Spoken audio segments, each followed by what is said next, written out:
Welcome, welcome. It's No Apologies on Beck, where we are unafraid to speak the truth. I am your host, Rick Becker. Our co-host, Lori Hintz, back. Back in the saddle again. Back in the saddle. Y'all. It's a week. It's going to be hot at the end of the week. I proclaim that it will no longer be cold until fall. Don't say stuff like that. That is, I don't know, my hardware store husband would probably like a nice little late season dump. That's they always pray, hardware store people prey on people's misery. So, yeah. And you never say never in North Dakota in the spring That's either. true. So we could have a May snow. That is true. So, folks, this is the last week of the legislature. I thought we'd be out by the end of Saturday. That's not going to happen. I don't think we're going to be out till maybe Thursday. Really? Yeah. It's amazing how we just kind of drag things along. You know, there's the disagreements between the Senate. Well, how many and days the do you House. need to save? Don't you need to save a finite number at least? At least 3. At least 3 days. But they cheated by 3. We cheated That's by right, 3. early So on. we could actually go all the way through Friday, I think, and we'd still have 3. Wow. We'll see. Yeah. Got a feel for Thursday? Maybe Thursday finishing, maybe? Or? I'm thinking Thursday. I'm thinking Thursday afternoon. Early afternoon. That's my prediction. Excellent. We'll see how he does. Okay. Well, yeah.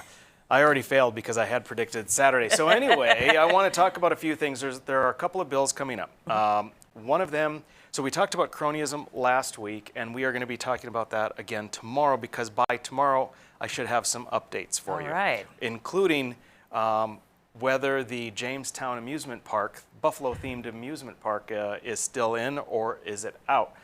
Did the senators hear you when you yelled about that? There was a little bit of will find howling, out. not going to lie, and I do understand it. It was just a kind of a crazy sneak in, slip in. It's kind of interesting how that stuff comes to light, and then everybody's like, wait a minute. Yep. But tonight I want to talk on a bill that is providing income tax relief for North Dakota. And it's very convoluted, it's very weird. But there is a bill in the House right now. It's being discussed between the Senate and the House, who are disagreeing. The Senate had a bill initially that was completely unrelated, more or less, and what it did is, and we talked about it, was going to expand was that the neighborhood zones. Steiner one that was, and then they just slipped it in later? Yes, Okay. yep.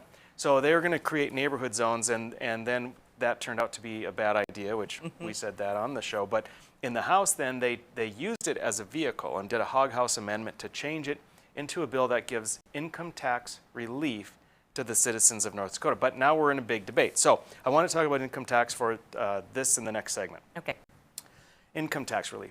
The question at hand is, why do we want it? Why is it good? Why should we get it, et cetera, et cetera? Now, what I have been espousing for ages since I've gotten in is that we are spending too much, spending way too much. So we are addressing every conceivable need, every conceivable want of every agency in the state. What are we doing for the taxpayers? Now, when I first got in, we gave a little bit of a reduction to the income tax rate. We do have low income tax rates relative to other states. But so much money has come in. So then what we tried to do is give property tax relief. And that fell flat. That failed. That failed by everyone's account. I think it's Dead agreed. and gone. We still have it because we're tied into it. Right. So we're still funding it with taxpayer dollars, but it didn't help drop people's property taxes. Now some will say, oh yes it did, because if we hadn't done that, your property taxes would be, I tell you what, to use all of the money that we did to try and make your property taxes lower, their claim would indicate if we hadn't done that, your property taxes now would be more than double what they are. That's not so that's not true. So what they did is they backfilled. So property tax failed, and that's something that the state level shouldn't have gotten into in the first place. I advocated against that a long time ago. But you can't try and give relief if you don't control the purse strings, and the state doesn't control the purse strings. There is no control. So then what's left? If we want to give tax relief, we can do sales tax or we can do income tax. And income tax is the best way to go. There are 9 states that don't have income tax. So this isn't like some kind of crazy, there's a lot of really crazy idea. good conservative states that don't have income taxes too. South Dakota, Wyoming, Texas, Alaska, Florida, Nevada, Washington, surprisingly. That is surprising. Yeah, Tennessee, and then New Hampshire. Some people don't count New Hampshire because they tax earnings. I'm like interest and what have you, but even so, still relief. Right. So the thing is that, yes, North Dakota has very low income tax, but there are 9 states that have 0. And look at all of the other taxes that make up for the Yes. low income taxes. So I always like to compare us to South Dakota because that's we're a like people, we have a like geography, we are a like sized state, we have a similar population. Right. So I had them recreate a graphic that I asked to be made 2 years ago. They updated it. It still needs to be tweaked because it's actually a little bit worse than how it looks because of what's been happening in the last week. But go ahead and pull up the graphic I have comparing our spending, North Dakota in blue to South Dakota in red. Now I started off at $2 billion there on your far left down in the bottom corner. There's no sense in having the dead space below. But at that time, in 2009, we were spending about the same amount of money. What happened about 2009 is we got oil. Right. So what happened to the ultra-conservative state North Dakota when we started getting oil money? We spent the hell out of it. All of the control gone. And then you had kind of the oil crash there and we corrected, but then, hey, you know what? The party's still on. We're spending more than ever. Last session was a record budget. This session will beat that by probably $1 billion. That is such an amazing graphic because just look at the steady growth and even-handed growth of South Dakota as compared. That's amazing. Look at how they did that. Yep. Just here's a little incremental, here's a little incremental. Exactly. That is far So more, I don't know. if we got rid of prudent. income tax entirely, that blue line would only be $1 billion or $1 billion lower. Wow. $1 billion lower. That's Wow. all it would be. And right now we're $2.5 to $3 billion higher than South Dakota. So we'd still be $1.5 to $2 billion Still way ahead of higher than them South anyway. Dakota. So it's phenomenal that we are doing all the spending, but we're not doing the cuts.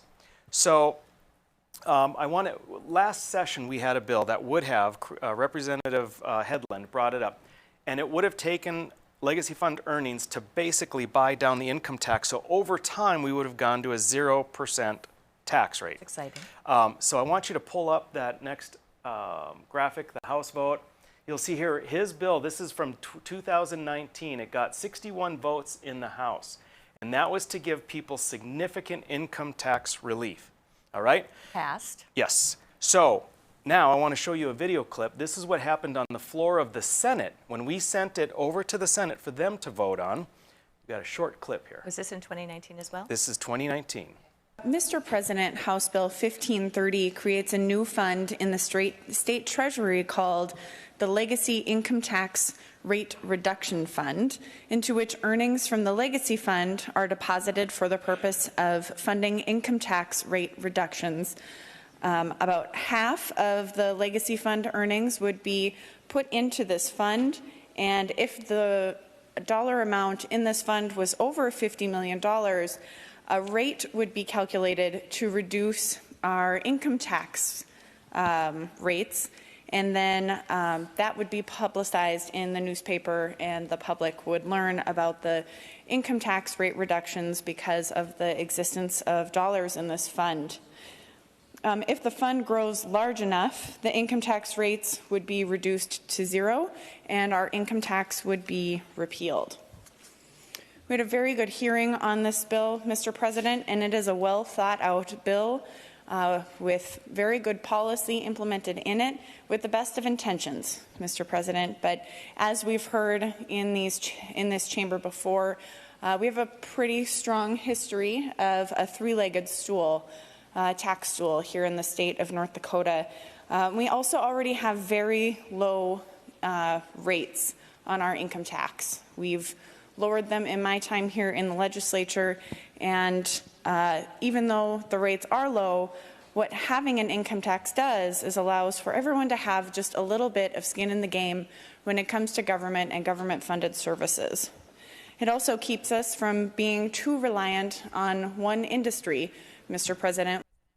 Wow, that was telling, wasn't it? So, as soon as she says, well intended, but. Yeah, so that was Senator Bell, Jessica Bell, and she relies very heavily on that theoretical three-legged stool. Right. I mean, her mentor taught her that. Mm-hmm. and it's fine, but you have to look a little bit deeper. What does it mean? A Right. three-legged stool. There are 9 states that don't have one of those legs, and so they Right. always talk And about we have to have surviving on their stool. right. We have to have 3 legs, or it's going to fall over. Yeah. That doesn't. I mean, that's good for a child, Right. for a little child. Agreed. You need to go deeper than that. Show the vote for the Senate. This is what happened to income tax relief in 2019. There you go. 4 yes votes. Wow, that's it. 4 yes Oh, votes. that's Yep. hideous. So Dave Clemens, Ole Larson, Scott Meyer, and Terry Wanzik voted to give people income tax relief. So folks, we are going to come back at the next segment, and we're going to talk a little bit about this income tax relief, what's going on right now. Stick with us. We'll be right back.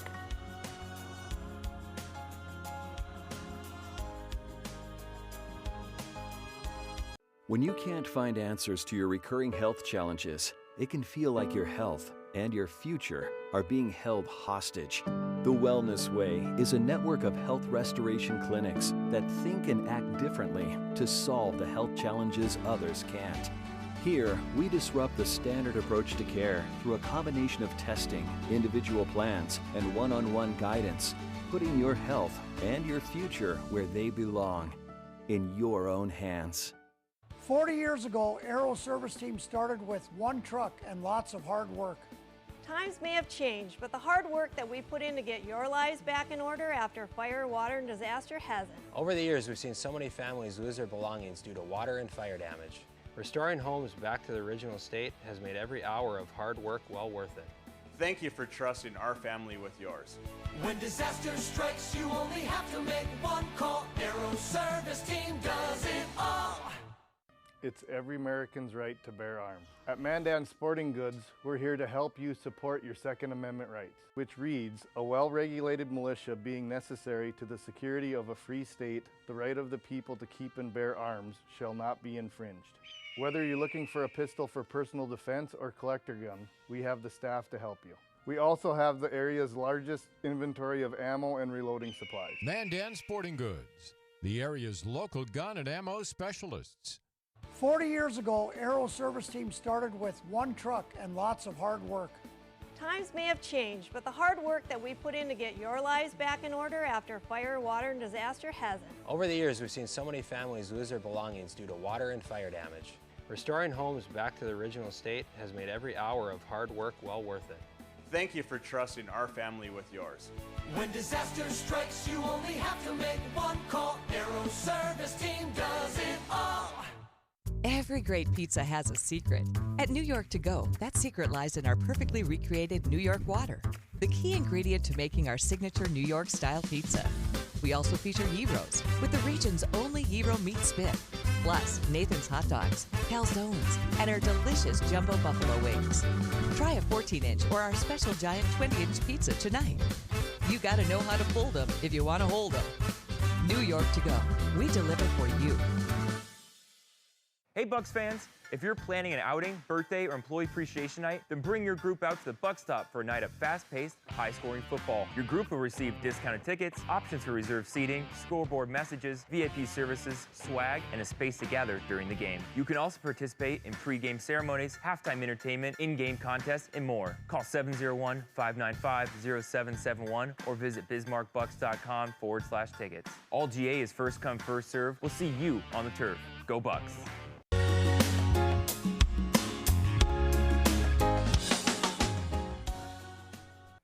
Hey, welcome back to No Apologies on Beck. We are talking about income tax relief. I sounded kind of northern Minnesota, A Wisconsin. little bit there. I heard it in my voice. Yeah, I know, right? hey. I'm surprised I didn't come back with a drawl, but I didn't this time, so that was good. All right, so we're talking about income tax relief. Sometimes I hear from legislators that they're not altogether interested in it because people aren't complaining about Exactly. it. But what I have proposed and what I have said to the legislators in a committee hearing is we recognize that it may not be what they're clamoring for, but we understand that a significant income tax relief helps the economy and helps everyone. I was just going to say, any decent Republican understands that that's going to raise all boats. Yes. So a family may only get $1,000 back, or I should say, not have to pay in $1,000. That's $1,000 not have to that pay they in have. $500, and so they say that's piddles. But you take it in the aggregate, that's $1 billion that we left in the tax. That's why it's important. Exactly. That is absolutely why it's important. So now we have this opportunity in front of us again. Same type of thing, not even as aggressive as last time. And it passed the House. We need to try and get it passed in the Senate. But they're having difficulties. So they're having the conference committees going head to head. Well, you saw what happened 2 years ago, obviously, Right. with that 4 people voting. That was, yeah. So let's go ahead and play the first. This is from a conference committee on Friday between the Senate and the House. So that argument that they always say, well, not everyone would get a benefit. Well, we pass tax policy all the time that not everyone gets the benefit. And so that's why I just, we help the homestead, we help the veterans, we help all these groups. I just want to try to help out the state of North Dakota as a whole. And if you don't pay income tax, well, God bless you. But there are 68% of people that do pay income tax. And I think with our surplus, we should give some of that back to the citizens. So it does help people. And I don't understand the Senate's position on how it doesn't help people. We have excess. Why wouldn't we return it in some way that it has a direct benefit to the people? Okay. Senator Bell. Mr. Chairman, I think it's unfair to paint the Senate as an entire body with the position that Representative Steiner just indicated. Okay.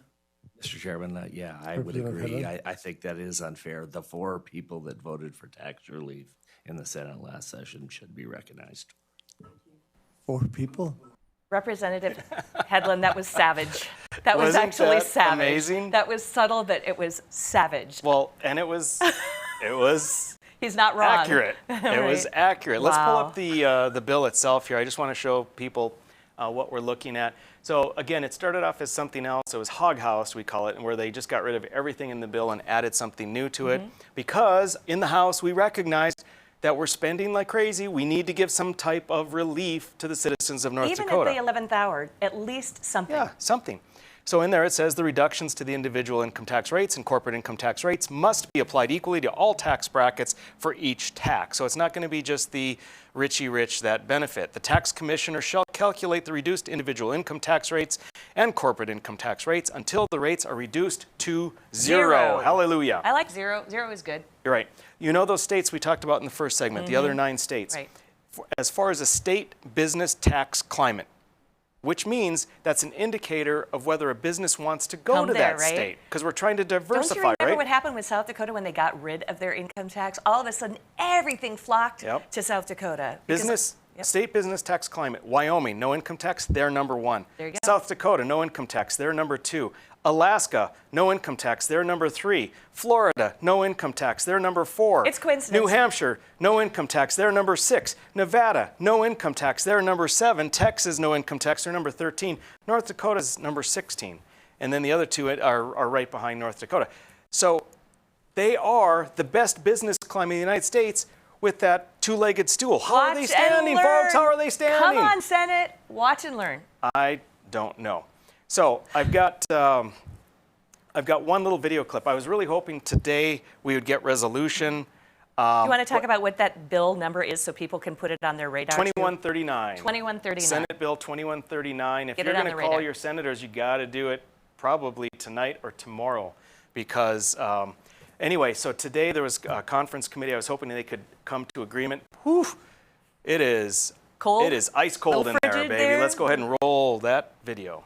I think I just did some rough math. Approximately 1.6% of the population would receive the homestead credit. So I think the 68% that people would receive the state income tax would be capture much more of the state population. And so I think the bill that we passed over from the House, I think, gives relief to the vast majority of the citizens. And we already have $18 million that we passed. This would just be an additional $4, which you have put as a hog house amendment onto our bill. How many times can we hog house the bill number? Is there a limit? I think this is now twice. Well, Representative Hedlund? Mr. Chairman, since this is a Senate bill that the House acted on last, you have to get the House to agree to move away from the hog house that we sent you, and we're going to be unwilling to do that. So Okay. I guess that's where we stand. Okay. Senator Bell, you have anything to add to this? I don't think so, Mr. Chairman. It sounds like we're done for today. Is that a motion to adjourn? Indeed. Indeed. I'm actually really, really proud of Yes, Representative Doctor and Steiner and Headland Yes. rocking it. And thank you for going to bat for us, you three representatives. Super appreciated. You guys are killing it. And Yep. folks, don't forget that we have legislators doing really good things, and these guys are going to bat for you. I don't know why the Senate doesn't want to give tax relief. I don't know why Senator Bell is so opposed to giving people tax relief. She's very much, and we passed it, very much in favor of giving tax relief to the energy industry Right. and to the coal companies. They got big tax But relief. just not to the regular coal people. severance tax, we're taking a holiday from that. That's going to be over $100 million in tax relief over the next 5 years. You can do it for coal companies. Do it for the people Do it of for the North people, Dakota. please. Why is this not passing?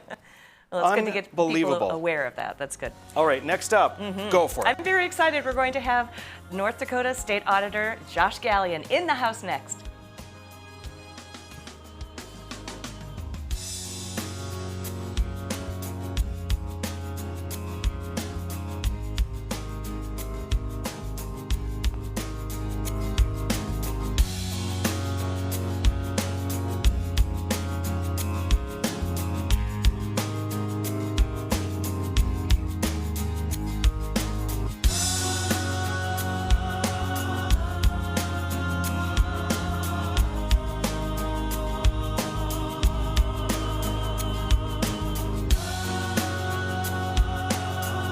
When you can't find answers to your recurring health challenges, it can feel like your health and your future are being held hostage. The Wellness Way is a network of health restoration clinics that think and act differently to solve the health challenges others can't.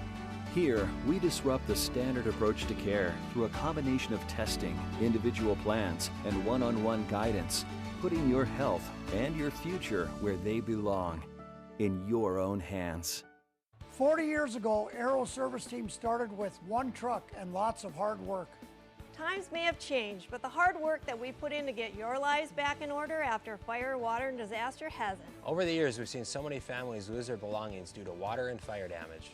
Restoring homes back to the original state has made every hour of hard work well worth it. Thank you for trusting our family with yours.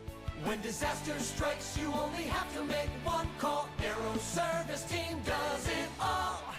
Prairie Patriot Firearms and Training is the region's most complete gun and training center. 5-lane indoor range, a gun shop, and a certified training facility. Firearms training courses are offered daily for new, intermediate, and advanced shooters. If you're not comfortable in a classroom setting, Prairie Patriot offers one-on-one private lessons, from basic self-defense training to concealed weapons testing, along with a full line of guns, ammunition, holsters, and concealment clothing. Prairie Patriot, 3930 Memorial Highway, prairiepatriot.com.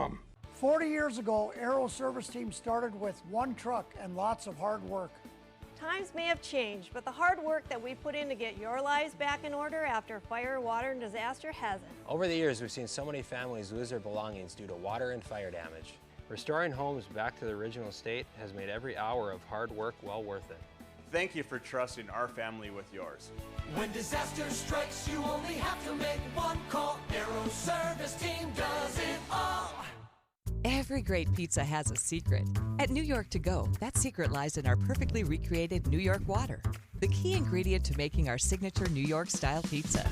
We also feature gyros, with the region's only gyro meat spit, plus Nathan's hot dogs, calzones, and our delicious jumbo buffalo wings. Try a 14-inch or our special giant 20-inch pizza tonight. You gotta know how to fold them if you want to hold them. New York To Go, we deliver for you. It's every American's right to bear arms. At Mandan Sporting Goods, we're here to help you support your Second Amendment rights, which reads, a well-regulated militia being necessary to the security of a free state, the right of the people to keep and bear arms shall not be infringed. Whether you're looking for a pistol for personal defense or collector gun, we have the staff to help you. We also have the area's largest inventory of ammo and reloading supplies. Mandan Sporting Goods, the area's local gun and ammo specialists.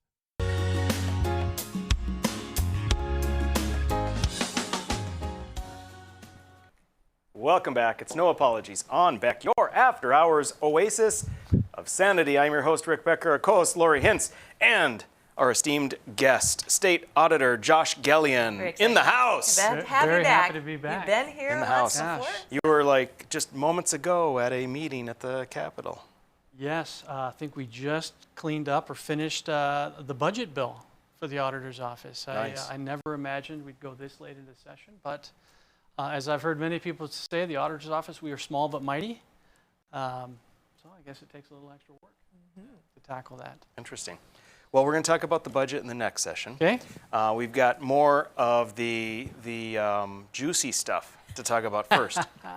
Because we all know that there's been this situation, you know, kind of that you've been embroiled in, or that people have tried to pull you into. I was just going to say they placed on him more than anything, perhaps. But let's be neutral. Okay, Switzerland. All right. So, but I think what we're looking at is some of that is playing out in House Bill 1453. Yes. And I'm going to pull the graphic up of that. I've pulled lifted a quote from within that bill. It may be something you want to address, but there's I know several other things in the bill. So we're looking at 1453. What it says here: any other draft audit report released to the governing body or management of the audited entity is confidential until the final audit report is presented at a meeting of the Legislative Audit and Fiscal Review Committee, at which time the audit report becomes public information. So just as a quick foundation for that, you have been doing a great job with audits. You believe that you recognize that you speak to the people. They're the ones who elected you. You presented your audits findings publicly, and I think your predecessor did not do that, and it rubbed the legislature, or at least a committee of the legislature, the wrong way.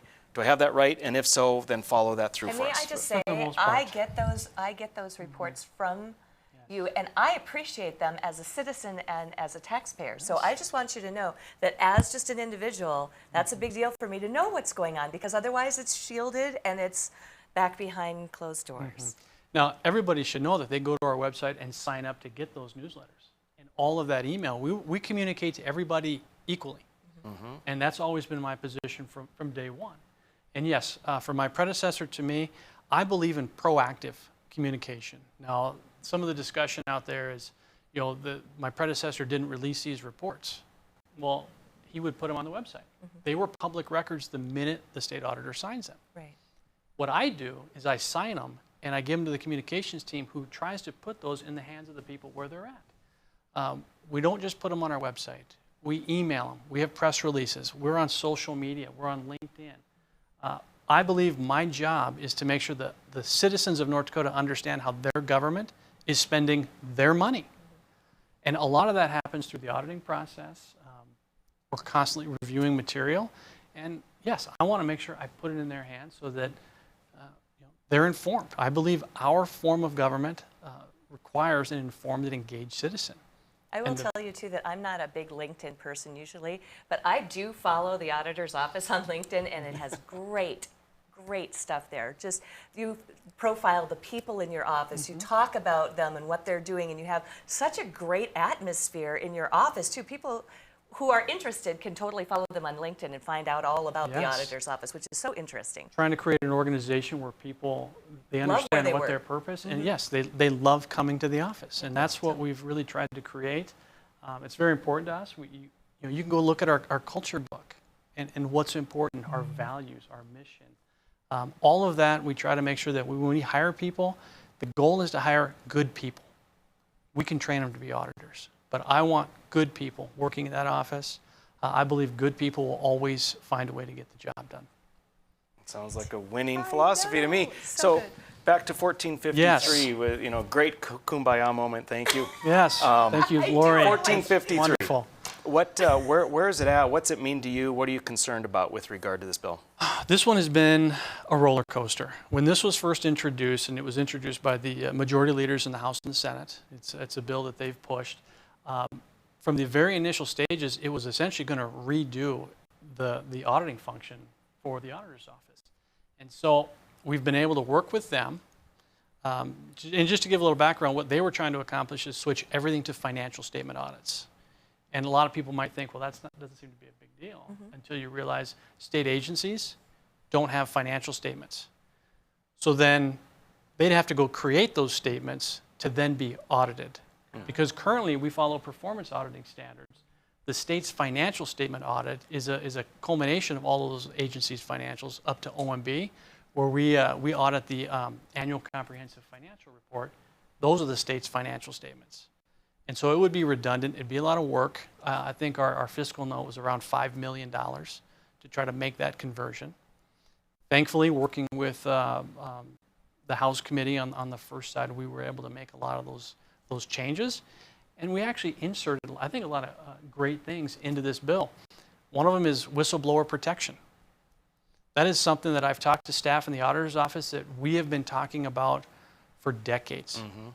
And all of a sudden, here it is. We didn't necessarily ask for it, but we have people who come to us with concerns, with issues. I've received anonymous complaints that were handed to a legislator who passed them on to me because they did not want the retribution. Right. And so to be able to have that whistleblower protection, the confidentiality that goes along with that, I think it's going to be a real asset for potentially state employees. That was the one thing that actually jumped out about this bill, 1453, to me, and I looked at it too. I'll read what it says. An employee, without fear of reprisal, may report in writing to the employee's respective agency head, a state's attorney, the attorney general, the state auditor, or an employee organization the existence of a job-related violation of local, state, and federal law, rule, regulation, or ordinance, the job-related misuse of public resources. That's great. Jumped right out at me right off the bat, and I thought, ooh, this is a good thing to add. And so that's from 1453. I think that's a positive. Absolutely. You know, another area that we've really worked on, because when I first met with the majority leaders, their goal, as they stated, was to really improve communication between the auditor's office and legislative, the body working through the Legislative Audit and Fiscal Review Committee. And so one of the things, I think it's, I got my notes here, Section 5, it is going to require the Legislative Audit and Fiscal Review Committee to meet at least quarterly. And in the past, we would run into situations, they might not meet for 8, 9, 10 months. And so the section on the bill that you presented on the screen, could you imagine that kind of a problem where if we had to keep those audits secret until they met? We're already dealing with audits that look a year or two back, and now we have to wait a long period of time. So thankfully, in Section 4, and that's the section that we continue to work on, we're still working on it today, our quality assurance manager, Lindsay Slappy, and our audit manager, Dan Cox, has been working with staff at council to try to make sure we get proper language. And I think where we're settling on is the legislature wants this committee to have an advanced copy of the audit report. So what we've kind of talked through negotiations is they're looking at 7 days. They want the report for 7 days before it's released publicly. So we only have 30 seconds here, but why? That's a great question. I'm not sure, because reviewing the report isn't going to change the report. Exactly. And so if they're just looking to be informed, so they're not caught off guard, well, then this will accomplish that. But the goal all along, we have to maintain this draft, this copy of the report confidential. It has to be confidential in the auditor's hands, our client's hands, and any legislator's hands. And I believe today that's where we've settled on. And so that's kind of the compromise. Yeah. Interesting. Well, good. It's nice you're coming to a compromise. I didn't think that was possible. We're making improvements. All right, folks, we will be back with another segment with Josh Gallion. Hang on. Fast.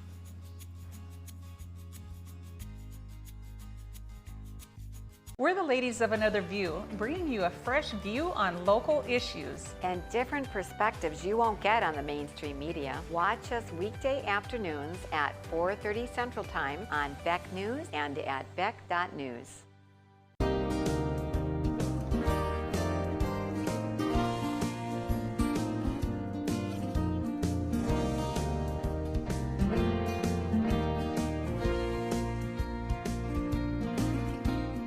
When you're buying windows, make sure you're comparing apples to apples. Hi, I'm Jesse with the Window Source. We only sell you the best windows and doors for the best price. Call the Window Source. Just because you pay less doesn't mean you get less. If you don't know what's going on in education in this country, then you don't know what's going to happen in the future of this country. And it's important. I'm Dr. Duke. And I'm Katie. Watch the Dr. Duke Show weekdays at 4 p.m. Central Time on Beck TV. Every great pizza has a secret. At New York To Go, that secret lies in our perfectly recreated New York water, the key ingredient to making our signature New York style pizza. We also feature gyros with the region's only gyro meat spit, plus Nathan's hot dogs, calzones, and our delicious jumbo buffalo wings. Try a 14-inch or our special giant 20-inch pizza tonight. You gotta know how to fold them if you want to hold them. New York To Go. We deliver for you. It's every American's right to bear arms. At Mandan Sporting Goods, we're here to help you support your Second Amendment rights, which reads, a well-regulated militia being necessary to the security of a free state, the right of the people to keep and bear arms shall not be infringed. Whether you're looking for a pistol for personal defense or collector gun, we have the staff to help you. We also have the area's largest inventory of ammo and reloading supplies. Mandan Sporting Goods, the area's local gun and ammo specialists. Hello, I'm Mike Lindell, and as you know, my passion is to help each and every one of you get the best sleep of your life. That's why I created my new Giza Dreams bed sheets. I started by using the world's best cotton called Giza. It's only grown in a region between the Sahara Desert, the Mediterranean Sea, and the Nile River. It's ultra soft and breathable, but extremely durable. My Giza sheets also include full 21-inch wide pillowcases that will fit over any pillow and deep pocket sheets that will fit over any mattress. The first night you sleep on my sheets, you'll never want to sleep on anything else. Go to MyPillow.com or call the number on your screen right now to get your very own MyPillow Giza Dream Sheets. Giza Dream Sheets are available in a variety of colors. Use your promo code, and for a limited time, when you buy one set of sheets, you'll get another set absolutely free. For the best night's sleep in the whole wide world, visit MyPillow.com.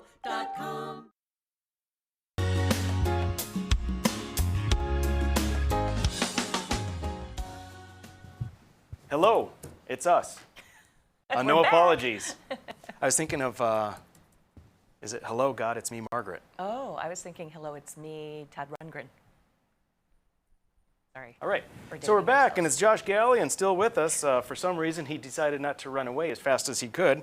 So, Josh, we're talking about the auditor's office. You've got a budget. You were just hashing it over earlier this evening. Let's pull up that budget bill. We're just looking at what does a budget bill look like. You know, you've got your salaries and your operating expenses, and then one-time funding, et cetera, et cetera. It looks like they're going to give you 4 new full-time employees. That's nice. FTE. Didn't you want 8 last time? So we very quiet there. we're happy for the resources that were provided. So this session, what we're really focusing on is, because of the general fund reductions, we did offer up a reduction in our university system performance audit team, and really to convert those positions to local government auditors. Because as I've been the state auditor, really our local government team, and I think I talked a little bit about this last time I was on this show, that's really where our greatest needs are. We have a waiting list, I think, of over 30 people that want us to come do audits. Our audit universe has got nearly 2,000 local government entities. And of those, I think we're working with about 500 of them that we've never heard from that should be submitting financial records to us. And so this session, as of today, what they've approved is 8 additional local government auditors for the auditor's office. 8? 8. Wow, that's great. Wow. So it's those 4 that were converted, and they did offer 4 additional ones. So Wonderful. It's been a great victory for the team. I know our audit managers they're going to have their hands full, hiring and training. It's going to be fantastic. I'm not going to razz you about increasing government with FTEs. Because and I was prepared for that, and my argument there, Representative Becker, is that these are special funded positions. They do not cost the general funds, and they do provide a great service to local governments that actually reduces their costs for audit fees. So rather than going to a private firm that's going to charge more, they can go to us, And I do believe we have the best government auditors in the state. And so to me, that's a win-win. Yeah. Oh, and I am just razzing you. I mean, I think that, I know. I think good resources in the auditor's office actually save the people money long term, and allow for the efficiency that we should be demanding. So. And a good, thorough audit will actually save money. I know we're working with a school district right now that was just assessed over $200,000 in IRS tax penalties. And so now we're trying to work with them to try to make sure that we've got the proper controls in place and that they're doing the right thing with the taxpayers' money. Gotcha. And we appreciate that. All right, so you've got you brought a graphic or two with you. You want to talk about budget? So in the budget, we made a significant change this session, working with our legislators, and it's going to have an impact on local governments across the entire state. Before, as you can see on the graphic, schools with less than 100 students, cities with less than 500 residents, or local governments with less than 300,000 in annual receipts would not be required to receive an audit. So you had to be above those thresholds. And the problem with some of those is we were starting to analyze our audit universe and some of the entities out there, and I brought a couple of examples, and I'll leave the names of the cities off, but we have a couple with a population of 161 people, but their 2018 revenues was $3.5 million. Not required to have an audit. Wow. 161 people. I want to live there. Right? Tell me where it's at. Yeah. 325 people, $4.6 million. Wow. And so when you look at those just arbitrary population numbers, especially in North Dakota over the last 10 years, the revenues really aren't based on a population and tax base. With oil and a lot of these larger cities or small cities with large financial balances, they do tend to be out west. Well, most of them wouldn't be required to have any financial oversight other than just submitting a small government review to us, which is a very minimal review. And so when you're looking at school districts, we have some school districts that have 64 students with $1.5 million in revenue, 79 students, $1.8 million in revenue, not required to get an audit. Nice. Now, I will say one of those schools we actually got called in, ordered by the governor to conduct an audit, and we did find several opportunities for improvement. He's really good, isn't he? Yeah, very diplomatic. Very diplomatic. diplomatic. That's great, and so that's in this bill. And so that's a big part of is this. it just the one threshold you look at? Either you're under or above the 750, the whole number of students, all that's out the window? So all Seems of the simple. arbitrary numbers, and so really what 750 does is it allocates the need for an audit based on financial risk. Right. Yeah. And so we're going to focus our efforts on where the money is. Speaking of where the money is, we've got a graphic to show you where the money is, too. I thought this was really telling. This is so interesting to me. Once you drill down and start looking a little closer on this one, for instance, you will see that out west you've got Mountrail County with $176.9 million. Then you've got Williams with $93.3 million, McKenzie with $91.1 million. But then if you go to Burley, it's $54.7 million. And over in Cass, $44.1 million. And you go all the way across the board. McIntosh in the south is only 1.9. Huge, wide disparity, county by county. Yes, and we have a great communications team. Emily in our office does a fantastic job with a lot of this, and really she put this together to kind of help us think through how we want to start organizing information. All of this data comes from audit reports. We pull it right from the statement of net positions. And this is the cash and investments for counties. It totals about $860 million, and this is the most recent information that we have. Some of these counties are a little behind on getting their audits done, or else we'd have more current. But we're also looking at school districts. Most people don't realize school districts across the state, and again, this is the most recent data we have on file. It's about $760 million cash and investment balance. Cities across the state, about $1.2 billion. Cash and investments. That's not assets. That's crazy. That's just cash and investments. That's amazing. Crazy. Money in the bank. Mind-blowing numbers. And so all of this information comes to the auditor's office. We are working on different methods and different ways to, again, be more transparent, make this information more readily available to the citizens of North Dakota. I don't know if you know this, Josh, but you mentioned all that money that we have sitting there. Yes. You may not know the legislature is borrowing something on the order of $700 million. Were you aware of that? I heard about that. You? Yeah, it's interesting. It's kind of a weird. I think we also have about $7 billion in a legacy fund, or is it 8 now? Oh yeah, So it's up there. So we have lots of money. I think our net position for the state of North Dakota is right around $24 billion. Is our net position. Is our net position? Yeah. It's 26 something if you include governmental activities, but about 24. That's pretty solid. So we have a very wealthy government in North Dakota. Well, don't tell the legislature. Very quiet. They will spend it. I mean, we will spend it. All right. Last word for you. I know you love transparency and having people be informed. You got 30 seconds here. What do you want to tell our So viewers? we just found out today we are going to be contracted to do, or tasked with contracting for a PBM audit, Pharmaceutical Benefits Manager. They've incorporated that into our budget bill. I'll be honest, I'm not an expert on PBMs, but we are going to work on putting out an RFP and conducting that audit, looking at the past, I believe, several years. And so that's going to be a deep dive. Other states have done this and uncovered millions of dollars in savings.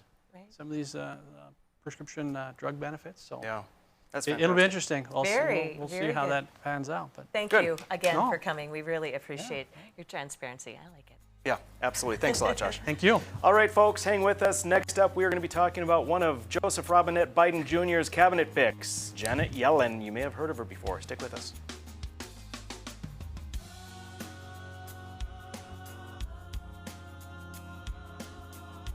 When you can't find answers to your recurring health challenges, it can feel like your health and your future are being held hostage.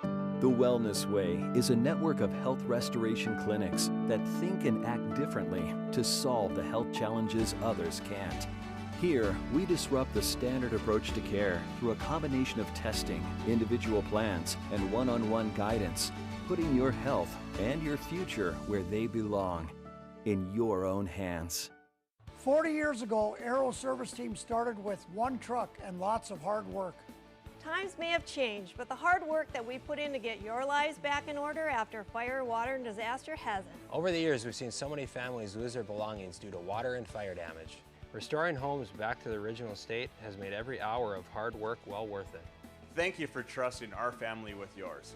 When disaster strikes, you only have to make one call. Aero Service Team does it all. Spas, etc.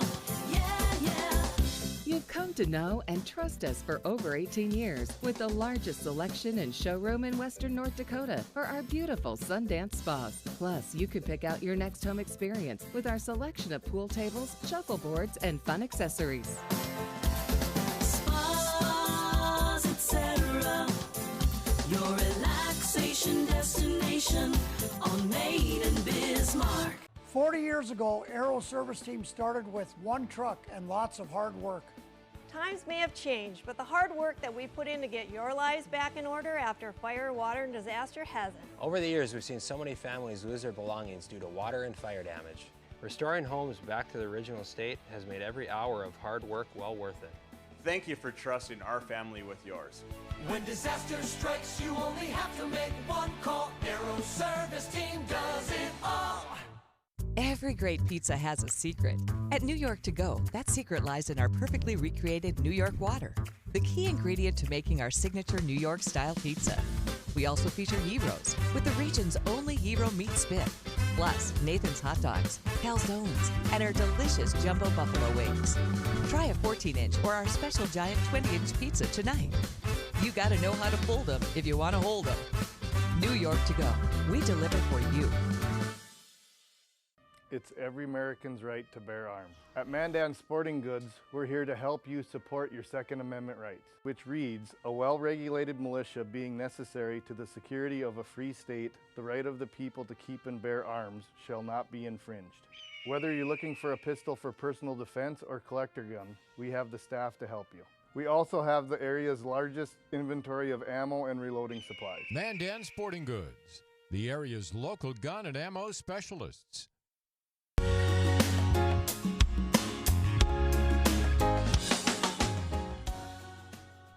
All right, we're back. It's our final segment tonight already. It's good to be back, too. I tell you what, I missed doing the show. I did. I had fun in Dallas, but it's fun doing the show. It really is. So it's good to be back. I agree. So we're talking this time about what we've been doing just to back up, as we've been going through one by one, the cabinet picks of Joseph Robinette Biden Jr.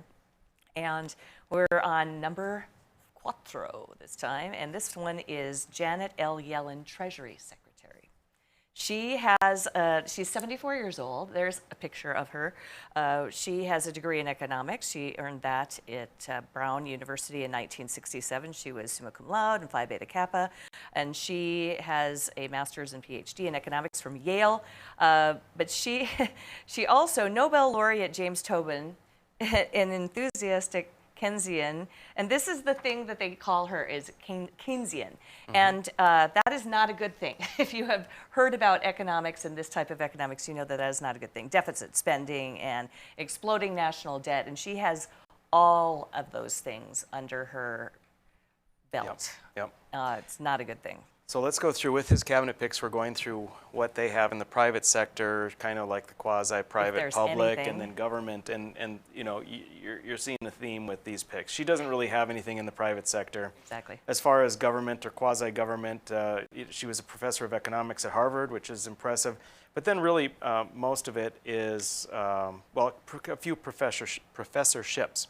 But then beyond that, it's all with the Federal Reserve. Well, and then she was a paid speaker for 2 years also, too, which is interesting, too, because that's where you make your money past government, is you make big dollars doing that 2 years. Yeah, representing the Fed. So yeah, it was just over the course of 2018 to 2020, $7 million in speaking fees. $7 million in speaking fees. Every time. As a representative of a quasi-governmental organization. Yep. So she was in the Clinton administration, member of the Federal Reserve. She also was chair of the Council of Economic Advisors and chair of the Economic Policy Committee of the Organization for Economic Cooperation and Development. That was in the 97 to 99. And then also under Bush, President and Chief Executive Officer of the Federal Reserve Bank of San Francisco for 6 years in there too. So she's been under Clinton, Bush, and then also the Obama administration, vice chair of the Federal Reserve Board of Governors from 2010, so a 4-year stint there, and then another 4 years as chair of the Federal Reserve from 2014 to 2018. And that's a big deal. That's a very powerful position. That is a very powerful position, precisely. However, interestingly, she did not get re-upped on that either. Right. Well, Trump didn't want to re-up her, and I can't blame him for that. Exactly. So there are a few things that I'm concerned about. So first off, as you mentioned, she's a Keynesian, and I'll get to that in a second. It's like remember my black hole thing. Right. I didn't have. Right. Like there's not enough time to talk about Austrian economics versus exactly. Keynesian economics. But one of the things she had a landmark report called "Explaining Trends in the Gender Wage Gap," and in her report, she buys into She tries to give evidence for the difference in the gap being because of discrimination. But what she found, what other people have found based on what she reported, is that it was able to easily be debunked over and over and over and over. Now, because her report covered decades, and it did show an improvement of a 25% wage gap, which came from a 40% wage gap. Correct. And so, yeah, I believe some of that improvement was discrimination, because we're talking the 60s. I mean, that's kind of how it was. But where it stands now, there is no wage gap if you look at true apples to apples. And I don't want to go too deep into this. Well, it's not hard to figure out. Women do different jobs than men do. It's just a part of the... And they take off time to raise children Precisely. more often than men. Yep. And beyond that, there's still a 5 to 12% gap that's based on men being more assertive and aggressive in demanding raises and taking risks to get different jobs. But she, gosh, But she made it all about discrimination rather than taking into account actual facts. Yeah. She said in 2018, if I had a magic wand, I would raise taxes and retirement spending. I know, right? And so, I mean, hello, this is our Secretary of the Treasury. Wow. But she is a Keynesian, which means they believe in spending money. If you have a problem, if there's unemployment, whatever it is, spend more money. She's huge on all of this stimulus stuff. And her reason for why things don't work out is because whatever government did, they didn't do enough of it. Right. So she was, for example, case in point, the Obama years. I was just going to say, I remember hearing that all the time, going, "Oh, we need to spend more because." Yeah. Very, very slow recovery. It's very common. And it was because he was a Keynesian or bought into the Keynesian economics as well. That slowed us down. It's the same thing as in the Great Depression. Just such an incredibly slow recovery.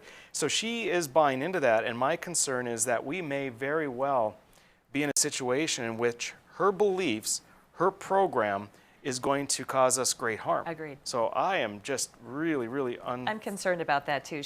Well, maybe she's unaware that the state's been tackling poverty since the 1960s. So, that's always we have to do climate change. They add and lump everything into this financial package, and that causes nothing but heartache and problems. So it's every time. It's like. Right. I think what we're going to find is that if we get a Republican, she's also going to be a one-termer. There's no doubt about it. You just can't have someone that's so steeped in that type of economic philosophy. Yeah. It goes against everything free market, everything laissez-faire. Just bad news for the country. Yeah, it is. She's definitely an interesting person. There is, like you said, though, a pattern between these people. They all have very little regular workplace, like private sector experience. They all have pretty strong ways of spending. They all have pretty strong views on how they're going to make things better, and they usually cause more harm. Almost all of them. They do. I'm sure she's a nice lady, but that's not what matters. We're not going to tea. Treasury Secretary Janet Yellen. All right, when we come back, next time we're going to do a show. We're going to give a little update on the cronyism bill. Yep, and we're going to be having Bob Harms. He's a lobbyist, and he was one of the, initiators of the Legacy Fund back when it was created. Yeah, we'll talk about that next time here. We'll see you then.